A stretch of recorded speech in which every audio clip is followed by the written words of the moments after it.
خود اللہ جل شانہ جب اعلان کر چکا تو ہو آر یو، تم کون ہو اس کا اعتراض کرنے والے، اس بات کو اٹھانے والے؟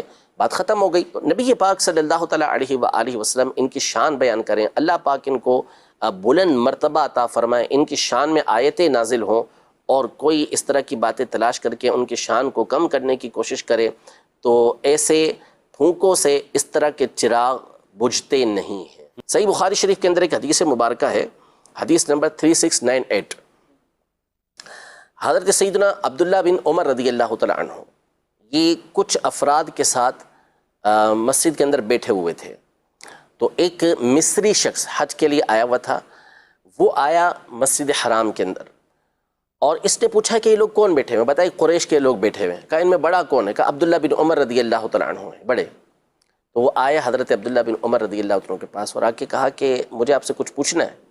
پوچھو کیا پوچھنا ہے؟ کہا حضرت عثمان غنی رضی اللہ تعالیٰ عنہ بدر کی جنگ میں شریک ہوئے تھے؟ کہا نہیں ہوئے تھے۔ تو کہا کہ احد کے دن کیا وہ وہاں سے چلے گئے تھے؟ بولا ہاں چلے گئے تھے۔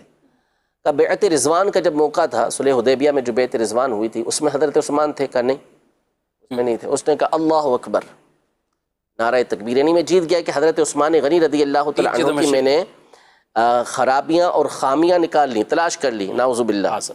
حضرت عبداللہ بن عمر رضی اللہ تعالیٰ عنہ نے اس سے کہا تعال ابین لک، ادھر آ میں تجھے بیان کرتا ہوں کہ کیا ہے۔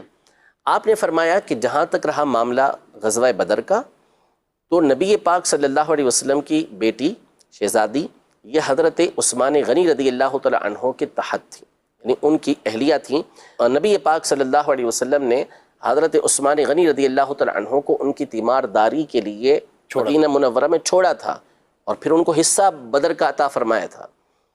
اور جہاں تک رہا احد کا معاملہ، تو اللہ تبارک و تعالیٰ ان کو معاف فرما چکا، ان کی مغفرت فرما چکا، یعنی خود اللہ جل شانہ جب اعلان کر چکا تو ہو آر یو، تم کون ہو اس کا اعتراض کرنے والے، اس بات کو اٹھانے والے؟ بات ختم ہو گئی۔ اور جہاں تک رہا بیعت رضوان کا معاملہ، تو نبی پاک صلی اللہ تعالیٰ علیہ وآلہ وسلم نے مکہ مکرمہ میں بھیجا کس کہ تھا؟ کفار کے پاس، کہ ان سے بات کر کے آئیں کہ ہم لوگ جنگ کرنے کے لیے نہیں آئے، ہم لوگ صرف اور صرف عمرہ ادا کرنے کے لیے آئے ہیں۔ بھیجا کس کو تھا؟ حضرت عثمان غنی رضی اللہ تعالیٰ عنہ کو۔ اور بیعت رضوان ہوئی کس پر تھی؟ انہی کی شہادت کی خبر پر ہوئی تھی نا، کہ افواہ پھیل گئی تھی کہ ان کو شہید کر دیا گیا، اسی پر بیعت رضوان ہوئی۔ اور نبی پاک صلی اللہ تعالیٰ علیہ وسلم نے حضرت عثمان غنی رضی اللہ تعالیٰ عنہ کی طرف سے خود بیعت کی، یہ عثمان کا ہاتھ ہے، یہ عثمان کا ہاتھ، کہ میں ان کی طرف سے بیعت کرتا ہوں۔ تو حضرت عبداللہ بن عمر فرماتے ہیں کہ اگر مکے کی وادی میں اس وقت حضرت عثمان سے زیادہ کوئی عزت والا حضرت نبی پاک صلی اللہ علیہ وسلم کی بارگاہ میں ہوتا تو حضور پاک صلی اللہ علیہ وسلم اس کو بھیجتے، لیکن حضرت عثمان کو بھیجا۔ اب یہ فضیلت والی بات تھی، لیکن اس میں سے بھی اس نے پہلو کون سا نکالا؟ برائی کا پہلو نکالا۔ یہی بہسوں کی فطرت ہوتی ہے۔